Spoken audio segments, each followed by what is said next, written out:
Memperingati Hari Sumpah Pemuda yang ke-91 tahun, pemirsa, Gubernur Sulsel Nurdin Abdullah meminta kepada pemuda untuk bersatu dan membangun kebersamaan agar cita-cita bangsa dapat terwujud, apalagi Indonesia mendapatkan bonus demografi yang mana akan menghasilkan manusia produktif. Upacara Peringatan Sumpah Pemuda yang ke-91 tahun berlangsung hikmat di lapangan upacara Rumah Jabatan Gubernur Sulsel di Jalan Sungai Tangka, Makassar, Senin 28 Oktober 2019.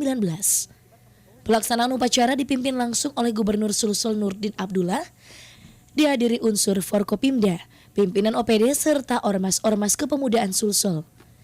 Dalam kesempatan itu, sebagai makna Sumpah Pemuda yang ke-91, Gubernur Sulsel meminta kepada seluruh pemuda di Indonesia, khususnya di Sulsel, untuk bersatu, meninggalkan segala sesuatu yang dapat mencoreng nama bangsa, dan menanggalkan perbedaan, serta bersama menyelesaikan masalah.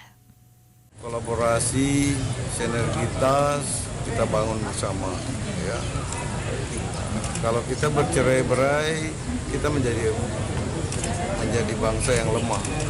Tapi kalau kita bersatu terus, ya, kita bangun kebersamaan, ya, gotong royong kita hidupkan, para pemuda bersinergi, insya Allah cita-cita bangsanya akan kita wujudkan.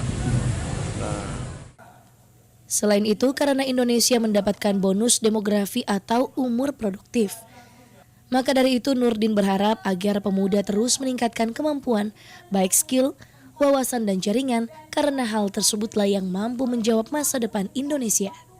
Nur Fitri, Celebes TV. seluruh rakyat Indonesia yang diadakan oleh